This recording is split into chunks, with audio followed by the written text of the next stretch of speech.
Assalamu alaikum everyone. Today I'm going to be telling you that why you should play Marvel Legendary.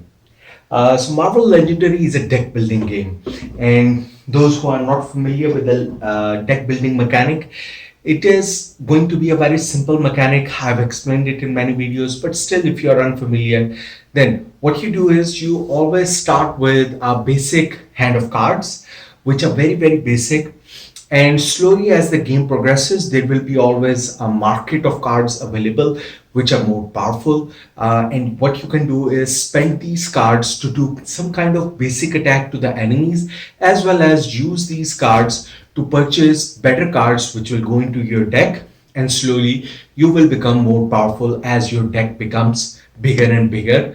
So that's what deck building is. And Marvel Legendary is a Marvel Comics based theme, as you can understand, deck building game. Now, it does come with a board which acts as a playmat, even though it is purely a card game. But the playmat or the board actually helps you lay out the cards or organize the cards in a systematic way so that everything has a place and you don't mix up the cards from one pile to other, because there are a lot of separate piles as compared to your standard deck building games like Star Realms or Hero Realms. Now, one thing that I do want to mention with this deck building game is that there is going to be a little bit of laborious setup time that is going to be there in this game. Normally, I don't mention setup because it's not of concern for many of the games that I feature. If there is a concern, then I will of course mention that. So Marvel Legendary, the setup is going to be slightly laborious. The game does come with a pretty neat organizer. So it comes with divider cards so that each card, the heroes remain separate. They have divider cards in between them. The villains remain separate. The different kind of henchmen remain separate. The different schemes remain separate. And you can mix and match based on what do you want to play. But still, even after that division, you still have to go through some steps which are given on the board. Thankfully, you don't have to refer to a rule book after a while. If you are playing it over again, there is a setup given here so that you exactly know that okay, how do you set up the deck, because things are going to be the two main things that you are going to set up is the heroes market deck as well as the villain deck, and how you're going to set them up. So let's talk about the villains. The game does come with multiple villains, which are called, well, let's not call them villains because villains is a term used in the game for your medium level guys.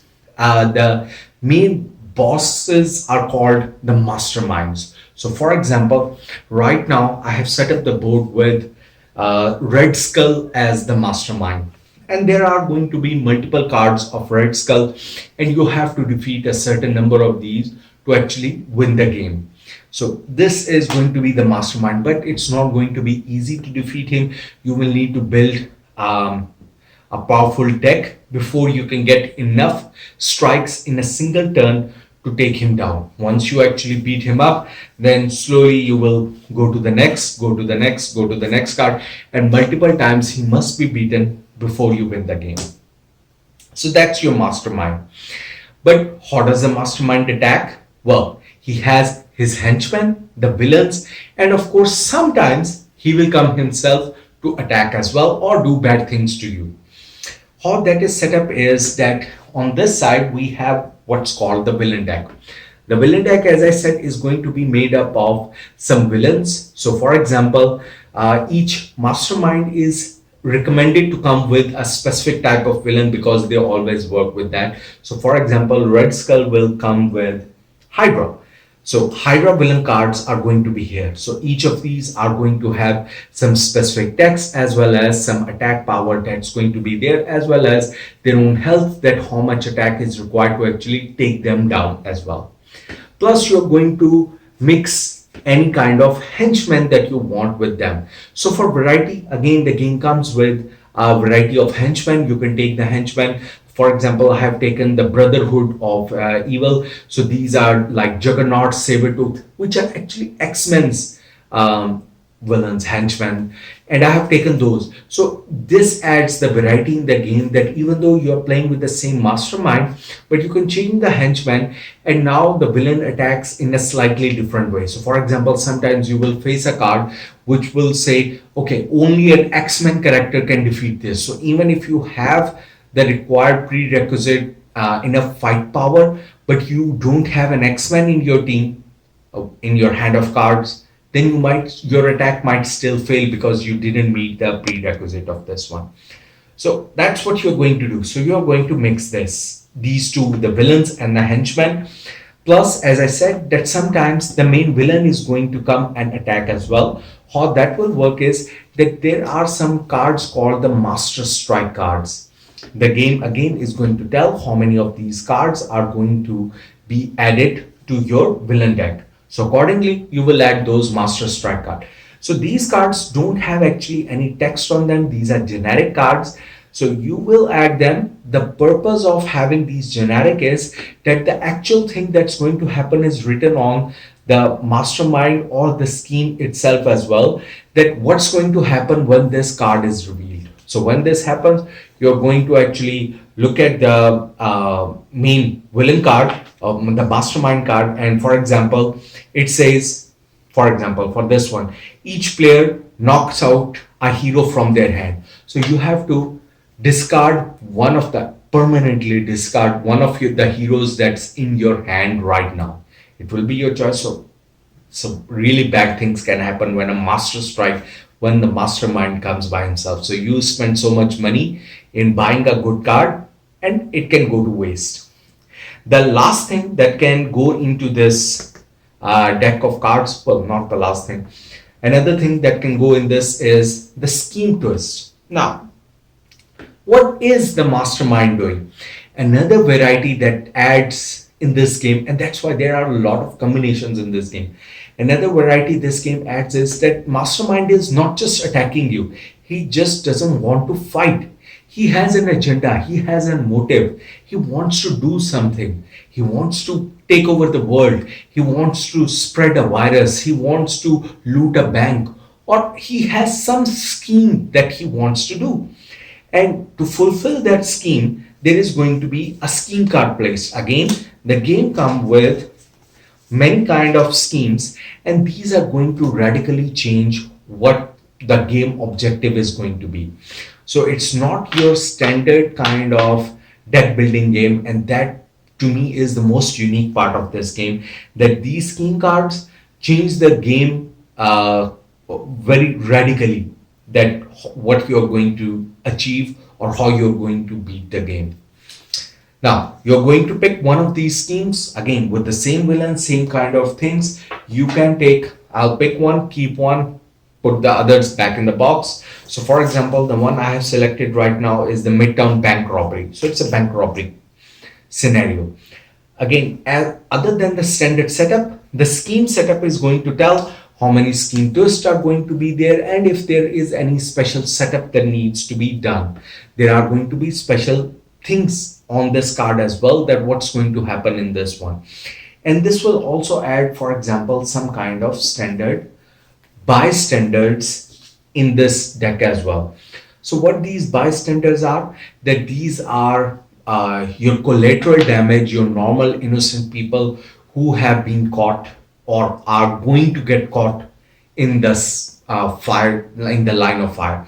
So when this card comes out, that means one of the henchmen that will be coming to the city will be capturing one of the bystanders.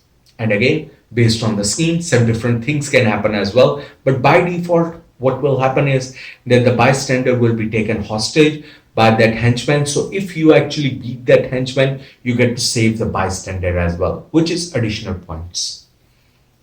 Yeah, once you have everything here, you're going to actually shuffle this deck, and this is going to make your villain deck. And as I said, that is a kind of laborious task to understand that how all this villain deck is set up.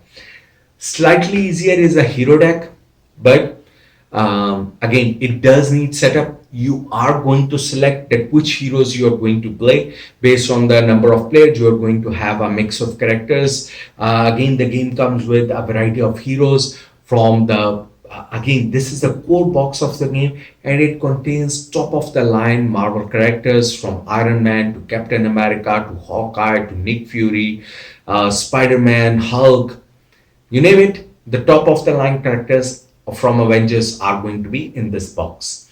Same goes for the X-Men as well. So this is not only just Avengers, but your most famous X-Men. So Wolverine, Cyclops, Storm, they are going to be in this box as well. Now you can mix and match them in any way you like. Of course, once you take a hero, you will be limited by how many heroes you are going to take. Once you take a hero, you take all of their cards and then you shuffle them up, and that becomes this deck, which is going to act as your headquarter market deck. So in each of the turn of the players, there are going to be certain number of cards. So this bottom area is going to be your headquarters. And this is where the players are going to see that which cards are becoming available to me for purchase. And you can add that kind of hero or that kind of ability in your hand. Now, each of these cards, other than the hero being unique, the abilities on these cards are going to fall into different categories as well. So that's important to understand as well. So for example, the color border of this card as well as a symbol at the corner is going to tell what ability it is. So for example, the green cards are normally your aggression, your punching cards. The blue cards are your laser or again, that you are attacking from, your energy kind of cards, your laser beam cards. So only limited characters who can attack from far away, not Captain America, but characters like Iron Man will be able to use this ability. And then there are going to be basic instinct card, which are the yellow with the claw symbol. So spider characters like Spider-Man and Wolverine are going to have these more as compared to other characters which have basic instinct. These let you do different things as well. The black or gray black cards with the tech symbol are the technology cards. In technology can let you do different things. The last card, let me try to change this with a red card. So for example, you might have red cards which are covert operations card. So characters like Black Widow or Nick Fury are going to have these covert operation cards. Now, what do all of these actually have to do with the actual gameplay other than being cool names? Because just like any good deck building game, there are going to be different combos that you can make if you have a lot of same synergy of cards. So if you have, for example, tech cards, it might say that, okay, if you have, for example, per tech card, you're going to get this, or per laser beam card, you can have +1 attack per laser beam card, or and in that way, it enhances the effect of the same card. So if you go heavy into one set of colors, then it's going to be more powerful, and that goes into the strategy of your deck building. And that's why you will be selecting that which heroes you're going to pick, not just the heroes but also the color scheme as well as what's the text on it, because maybe that is the special text that you need. Because each card, now coming to the anatomy of the card, each card is going to have different kind of abilities on them. Let me take again the Iron Man card. So of course the top is going to tell what's the faction of this card. Sometimes, as I had mentioned, that some henchmen will say only an X-Man can defeat it, or only an Avenger can defeat it. Sometimes a villain effect will only affect Avengers. Sometimes the team ups between the cards will only affect based on the team affiliation of it. So Avengers or X-Men, that symbol is going to be there. Then at the bottom, as I said, that's the type of the card it is going to be. Then in the center is going to be some basic text as well as some flavor text sometimes as well. Some cards have some special actions which can be written here as well. Then there is going to be an attack power written on the left side, which is going to tell that how much strike or attack power this card is going to have. So for example, this card is going to have 2+ attack, but if you are able to have more laser beams, then per laser beam card, it increases your attack by +1. That's why it's a 2 plus, that your basic attack is going to be always 2, even without any other laser beam or blue card. But if you are able to play those cards as well, then the attack increases more and more and more. Then in the very leftmost, rightmost corner is going to be, of course, the coin symbol and the cost of this card. So to purchase this card, I must spend 3 coins, and then this card comes into my hand. And that's the anatomy of the card. How do you play? What I have explained very quickly in the start, that on your turn you will be taking a handful of cards, each player. So for example, I have right now set up for 2 players. Each player is going to start with the same kind of hand of cards, which are going to be comprised of shield agents as well as some cards of shield troopers. These are very, very basic cards. The 0 at the corner of these, that just represents that their cost is 0. That is, they are free cards which you start with. So this star symbol is what tells that actually that you, it gives you, it's your income, that you have now won money or won fame or whatever, one influence, whatever you like to call it, to purchase one of the hero cards. So I have one influence right now. Of course, you will not be playing with 2 cards. You will have multiple cards, and then you can add all the influence. So let's say it was 3. I will be able to purchase the Iron Man card. The troopers are mainly, there is no star, are going to be just a basic attack. But of course, it's just gives 1 attack, which can be enough for a henchman. Maybe combined together with a hero, it might be enough. But later on, you might want to cull your deck as well. You might want to thin out your deck as well and remove these weak cards, because there are far more powerful cards that are going to be available as well. So for example, if you cannot buy the heroes, there is always going to be an option to buy the Maria Hill, which is the shield officer card available. And what she gives you is that she gives you a buying power of 2. So she is a superior shield agent. So instead of Agent Coulson or whoever, you can go for Maria Hill, and she will, if you can purchase her once, then in future a single card gives you a purchase power of 2. So this basic card is always available for anyone to purchase anytime. Once anyone purchases any card, then the market is refilled for the next player, and now for example the next player has the option to buy a Thor card. And in this way the game will continue. You will keep buying cards. Any card that you buy will go to your discard pile. The next time your hand of cards, you will keep playing cards. Once the hand of cards are finished, you will take all your played cards as well as newly bought cards, and you will shuffle them up and pick up a new hand of cards and start playing again. Now, at the end of each turn, of course, the villains are going to come out as well. And this area represents the city. So how this works is, the villains always start from this side. They start from the sewers and slightly go up. So for example, let's say a henchman came in the first round, which is the Hydra, the endless armies of Hydra. So once they are here, if I'm unable to defeat them, so for example, to defeat them, I need 4.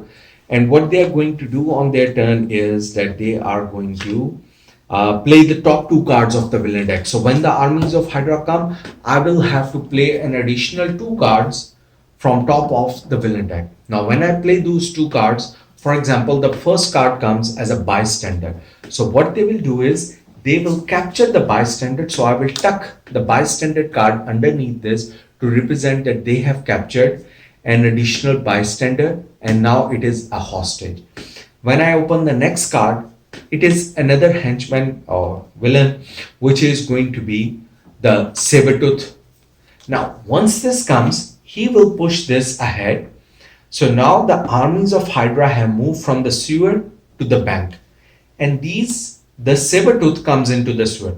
What these villains are trying to do is slowly go from left to right. So each turn they will keep on moving 1 space towards the bridge of the city. So from sewer, bank, rooftops, streets, then the bridge. And if I'm unable to stop them till the bridge. This is the end point of the city. They will escape the city. And then any escape cities will go in this area, which is called the escape villains. So these are negative. If a certain number of escape villains can escape, there might be certain different winning conditions as well. If there's enough villains escape, they win the game. So that's another win condition for them.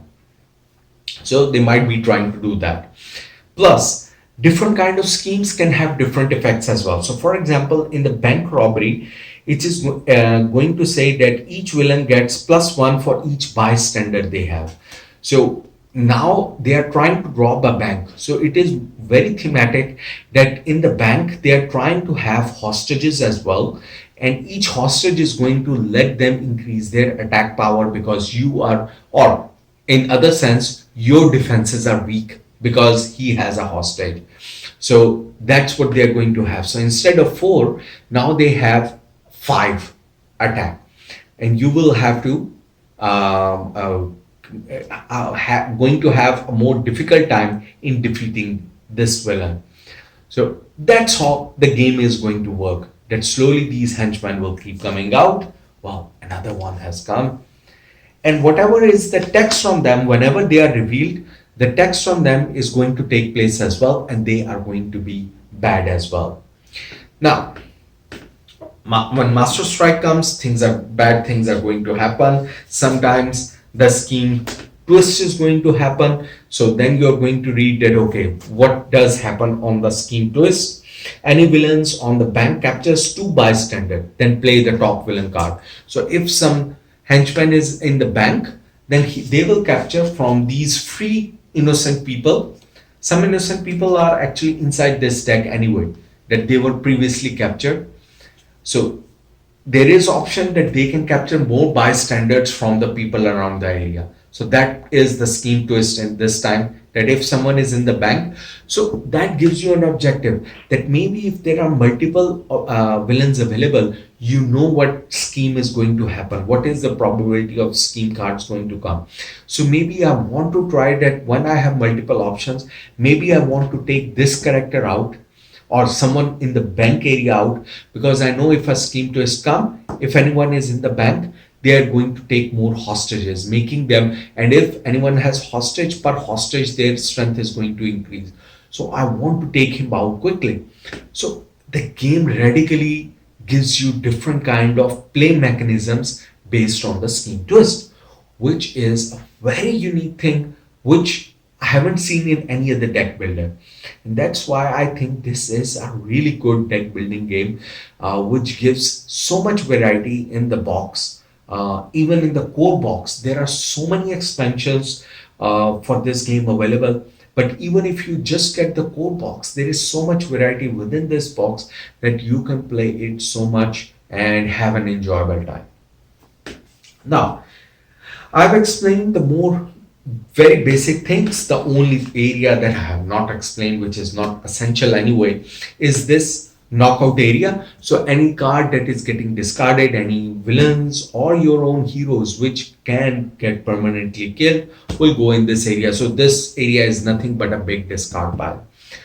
The other thing which I have not said is, which really doesn't matter, is that even though what I have explained is a co-op experience of the game, this game is kind of semi-co-op, because each villain that you are defeating, each bad guy that you are defeating, there is an experience point written on it, very small, but I'll suggest just ignore it as well, unless everyone around the table enjoys that kind of thing, that who was the best, because it can lead to some bad situations as well. So for example, if I can defeat this guy and this guy, but this guy gives me more victory points, but defeating this one serves the campaign better, I'll defeat this because personally it gives me more points. That's not really a heroic thing. So that's the semi co-op thing, that you are defeating them, but you're defeating this guy because you want more points rather than trying to complete the actual objective. So If you want to play in that mode, you can, but I will suggest just play it as full co-op, ignore the points, or do the points just for fun purpose, not as the source of. If anyone is doing it with the purpose and they have the scheme that no, I want to get points, then don't play with the points mode. And that's the first flaw with the game. What's the other flaw? The other flaw is the artwork of this game.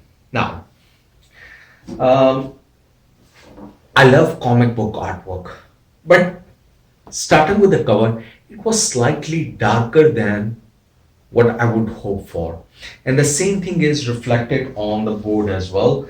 That the board, even though it could have been so much better, but board is just an okay board. It's not very attractive when you open it, when you lay it out. Even the artwork of the streets bridge, it just looks patched up pictures. It doesn't represent, or this big knockout area, it looks very bland. But the biggest issue about the artwork are not these. These two things I can ignore.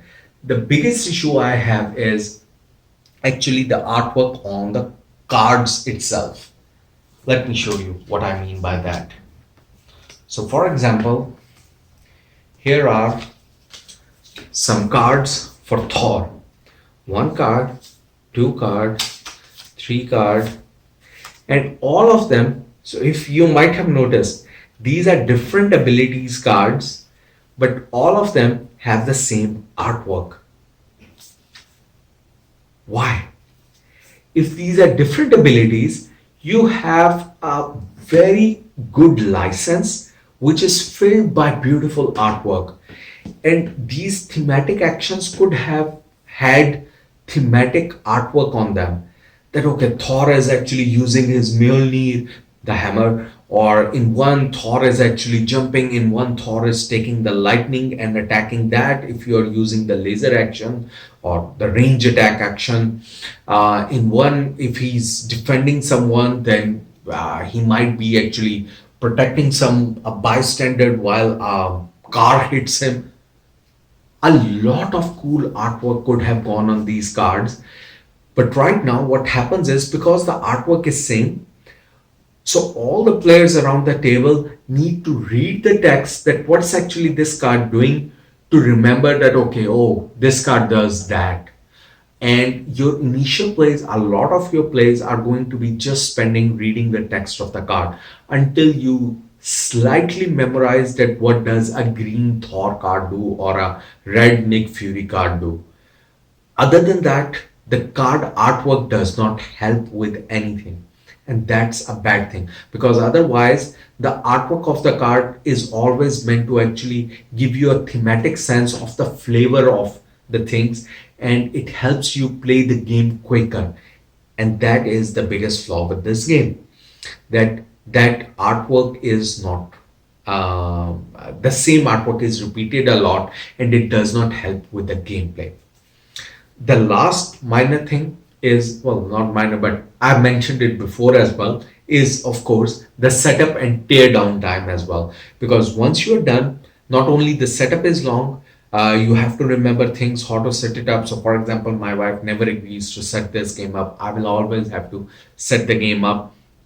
And you might have to remember, did I play with this? What combination should I try now?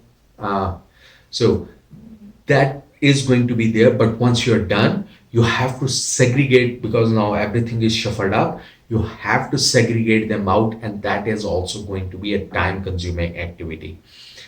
But is the payoff worth it? I'll say for sure.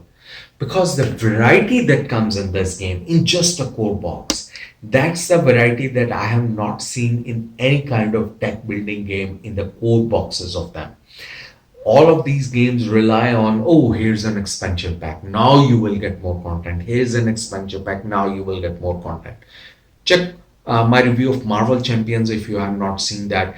And that was my biggest criticism of the game, that even though it's an okay game, it's made worse by just not having any kind of even a single additional card in the whole game.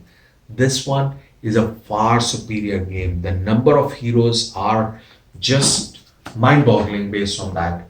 So from Captain America, Wolverine, Iron Man, Deadpool, Nick Fury, Thor, Hulk, Emma Frost, Storm, Spider-Man, Black Widow, Gambit, and of course then the villains, then the different kind of henchmen that you can mix up.